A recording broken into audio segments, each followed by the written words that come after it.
హైదరాబాద్ లో కన్సల్టేషన్ మరియు 3,500 రూపాయల colour Doppler test Avis hospitals లో ఉచితంగా పొందండి. నమస్తే, వెల్కమ్ టు సుమన్ టీవీ. నేను మీ సుమన్ టీవీ ఉషా. కోల్కతా ఇన్సిడెంట్ గత కొద్ది రోజులుగా ఈ న్యూస్కి సంబంధించి మనం చాలా వీడియోస్ చేసాము అండ్ దాంతోపాటు కొంత ఇన్ఫర్మేషన్ ఎప్పటికప్పుడు తెలుసుకుంటూనే ఉన్నాము. సో నిన్నటి వరకు మనం చూసుకుంటే సుప్రీంకోర్టు ట్రయల్స్ కూడా జరుగుతున్న ప్రాసెస్ ఏదైతే ఉందో కొన్ని విషయాలు బయటికి వెలువడ్డాయి. వాటిని వీడియో రూపకంగా రవీంద్రనాథ్ గారు దానికి సంబంధించిన పూర్తి డీటెయిల్ని కూడా అందించడం జరిగింది. అండ్ దాంతోపాటు ప్రస్తుతం మనం అక్కడ చూసుకుంటే ఆర్జికర్ హాస్పిటల్లో వర్క్ చేస్తున్న స్టూడెంట్స్ కావచ్చు, చదువుకుంటున్న స్టూడెంట్స్ కావచ్చు, పరిస్థితి ఏ విధంగా ఉంది, ప్రజెంట్ వాళ్ళ సిచ్యుయేషన్ ఏంటి, వాళ్ళు దేనికోసం ఇంకా ఫైట్ చేస్తూ ఉన్నారు అండ్ వాళ్ళని ఏం ప్రశ్నిస్తూ ఉన్నారన్న వాటిపైన ఇంకొంత సమాచారం మనకి గ్యాదర్ అయిన దాంతోపాటు సుప్రీంకోర్టు ట్రయల్స్ ఇవాళ కూడా కొనసాగుతూ ఉన్నాయి. కాబట్టి అసలు ఏ విషయాలు బయటికి వెలువడ్డాయి, సిబిఐ ఎంక్వైరీ ఏ విధంగా కొనసాగుతూ ఉందన్న వాటిపైన రవీంద్రనాథ్ గారు మనతో ఉన్నారు. ఆయన అడిగి తెలుసుకుందాం. నమస్తే రవీంద్రనాథ్ గారు. కోల్కతా ఇన్సిడెంట్కి సంబంధించి నెల రోజుల పైన అయిపోయింది రవీంద్రనాథ్ గారు. మనం చాలా విషయాలు మాట్లాడామండి. ఒక ఆడపిల్లకి 14 చోట్ల ఇంజూరీస్ అయింది అంటే చిన్న విషయం కాదు. అది మాట్లాడుకోవడానికి కూడా కొన్నిసార్లు భయానికాన్ని కలగజేస్తుందనే చెప్పాలి. ప్రతి ఆడపిల్ల కూడా ఇవాళ బయటకు వచ్చి పోరాడుతుంది, అరుస్తుంది, కామెంట్ రూపాల్లో కామెంట్ చేస్తుంది అంటే రేపటి రోజున నాకు రాదని గ్యారంటీ ఏంటి అన్న సిచ్యుయేషన్ని ఆ ఇన్సిడెంట్ కల్పించేసింది. బట్ ప్రతి ఒక్కరు అదే ఇన్సిడెంట్ నుంచి ఏం కోరుకుంటున్నారంటే ఒక జస్టిస్ అనేది ఇంకెవరైనా ఇలాంటిది చేయడానికి భయపడాలి. ప్రతి ఆడపిల్ల, మెడికల్ స్టూడెంట్ కావచ్చు, ఇంజనీరింగ్ స్టూడెంట్, ఏ స్టూడెంట్ అయినా గడప దాటి బయటికి వెళ్ళిందంటే సెక్యూరిటీ ఏంటి, లా ఏం చెప్తుంది, ఎటువంటి జస్టిస్ని ఇస్తుందన్న దానిపైన యావత్ ప్రపంచం ఎదురు చూస్తుంది. అసలు ట్రయల్స్ ఏ విధంగా కొనసాగుతున్నాయి అండ్ అక్కడ స్టూడెంట్స్ ఎటువంటి ధర్నాన్ని ఇంకా కొనసాగిస్తూ ఉన్నారు. ఆగస్ట్ 8న ఈ దుర్ఘటన జరిగింది. కరెక్ట్గా నిన్న సెప్టెంబర్ 8కి 1 మంత్ కంప్లీట్ అవ్వడం, సెప్టెంబర్ 9th ఒక డేట్ ప్రకారం నేను సుప్రీంకోర్టులో ట్రయల్స్ కూడా చేయడం జరిగింది. అయితే ఈ 30 రోజుల పాటు అనేక రకాలైన పరిణామాలు మనం చూసాం. ముఖ్యంగా హెల్త్ వర్కర్స్, డాక్టర్స్ అయితే పూర్తిగా జస్టిస్ కోసం చెప్పి తమ డ్యూటీస్ వృత్తిని కూడా పక్కన పెట్టేశారు. వృత్తిని టోటల్గా పక్కన పెట్టి కంప్లీట్గా రోడ్ల మీదకి వచ్చి వాళ్ళు రాస్తారోకోలు, ధర్నాలు, హర్తాలు, రకరకాల రూపకంగా శాంతియుతంగా చేస్తున్న ధర్నాలు అయితే మనం చూస్తున్నాం.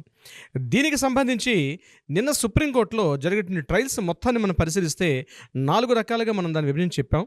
అందులో మొదటిది ఏంటంటే సంఘటన జరిగేటువంటి సంబంధించి సిబిఐకి కొన్ని గైడ్లైన్స్ ఇవ్వడం జరిగింది.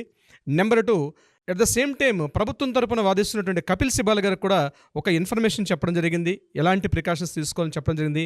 మూడవది, ఎవరైతే సమ్మె చేస్తున్నటువంటి రాస్తారోకోలు, ధర్నాలు, హర్తాలు ఎవరైతే చేస్తున్నారో వారికి సంబంధించి కూడా ఒక సూచన చేయడం జరిగింది.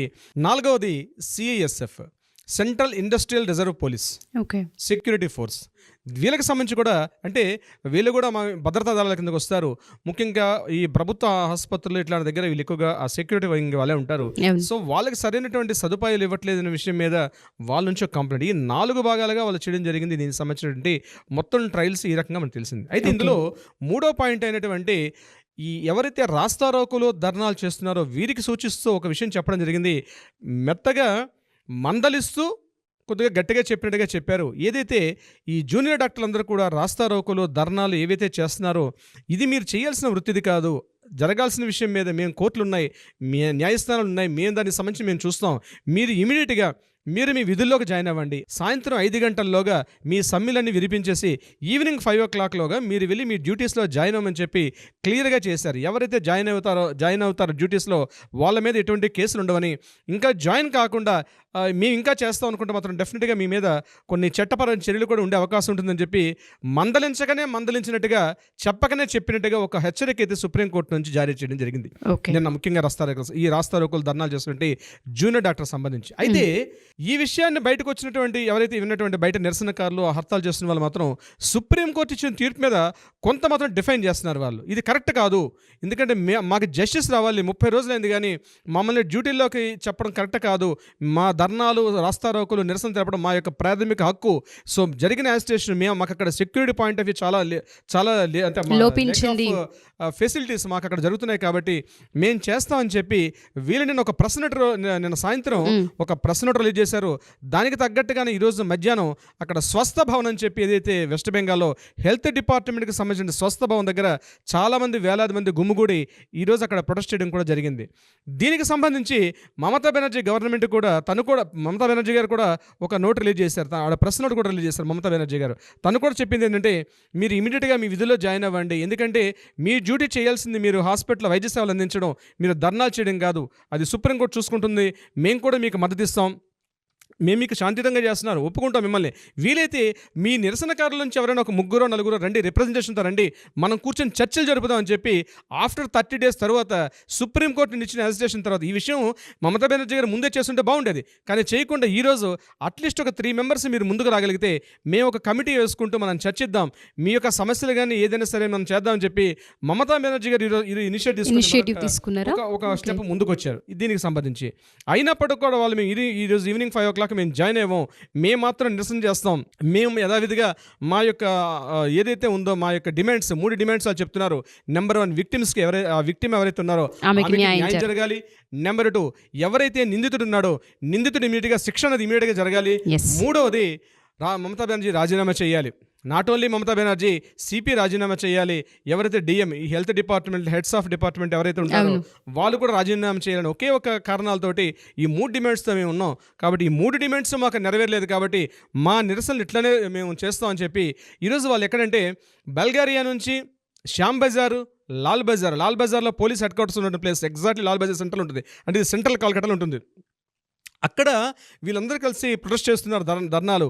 Total health workers, medicos, non medical staff, teaching staff, medico teaching staff అందరూ కూడా వచ్చి ప్రొటెస్ట్ చేయడం అన్నది నిజంగా ఈరోజు వెస్ట్ బెంగాల్లో మాత్రం వాతావరణం చూస్తుంటే డెఫినెట్గా మాత్రం కొంత అలజడిగా ఉన్నట్టుంది.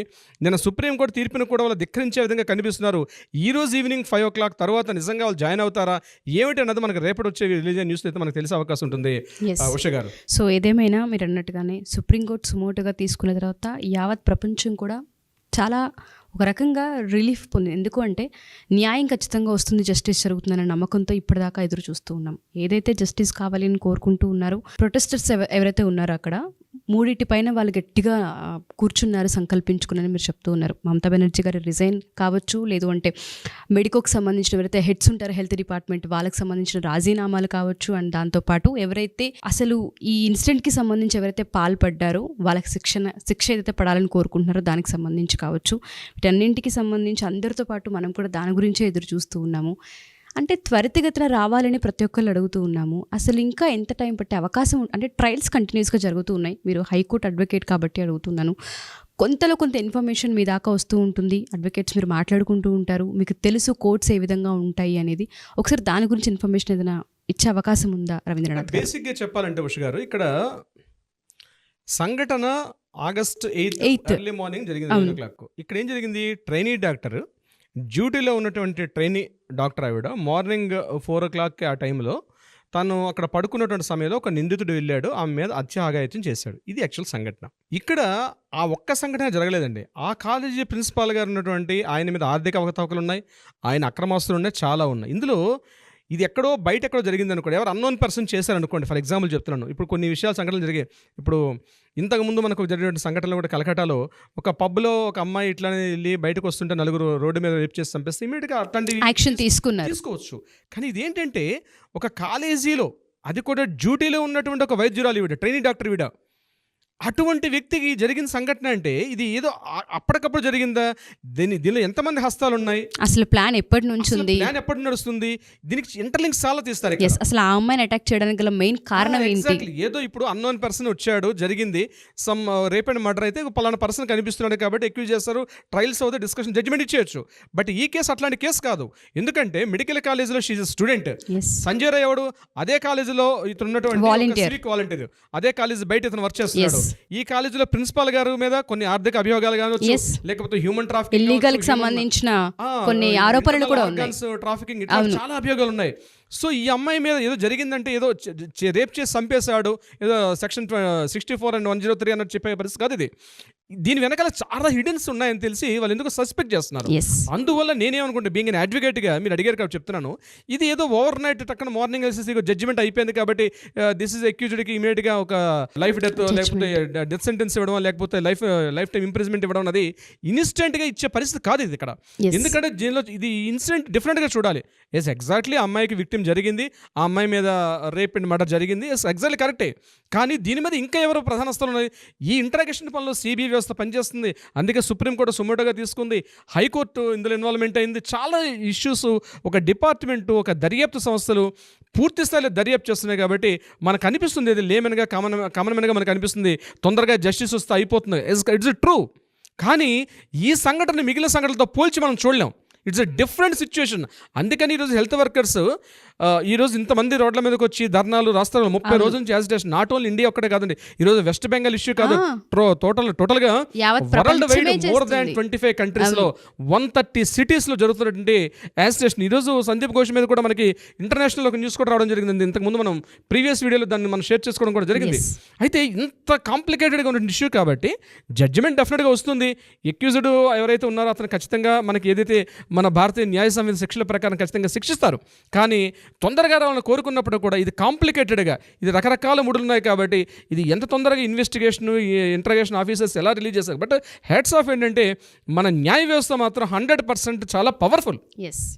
మిగిలిన దేశాలతో పోలిస్తే ఇది కానీ అనుకుంటా మనం తొందర రావాలని, కానీ మన న్యాయ వ్యవస్థ లేట్ అయినా మంచి న్యాయం ఇస్తుంది. ఎందుకంటే సుమోటోగా సుప్రీంకోర్టు తీసుకోవడంలోనే దీన్ని మనం క్లియర్గా చెప్పొచ్చు. న్యాయ వ్యవస్థ, జ్యుడిషియరీ ఇంకా బ్రతికే ఉంది. కొన్ని సంఘటనలు, ఈ 30 రోజులు జరిగిన సంఘటనలు చూస్తే న్యాయ వ్యవస్థ, జ్యుడిషియరీ వ్యవస్థ ఎలాంటి ఇనిషియేటివ్ తీసుకుంది, ఎలాంటి స్టెప్స్ని తీసుకుని ముందుకు వస్తున్నారని చెప్పడం కొన్ని సంఘటనలు కూడా జరిగినాయి దీనికి సంబంధించి. ట్రూ. సో మీరు అన్నట్టుగానే న్యాయస్థానం త్వరగా తీర్పునివ్వాలని, మీరు అన్నట్టుగానే వెనకైతే ఎవరైతే ఉన్నారో వాళ్ళందరి పేర్లు త్వరగానే బయటికి రావాలని కోరుకుందాం. థ్యాంక్ యూ రవీంద్రనాథ్ గారు. ఎప్పటికప్పుడు అప్డేట్ని వాచ్ చేస్తూ అసలు ఏం జరుగుతుందన్న కథనాలు కావచ్చు, లేదంటే అక్కడికి సంబంధించిన ట్రయల్స్ కావచ్చు, వీటన్నిటిని ఎప్పటికప్పుడు ఆడియన్స్కి అందజేస్తున్నా మీకు స్పెషల్ థ్యాంక్స్ అండి. థ్యాంక్ యూ సో మచ్ అమ్మా.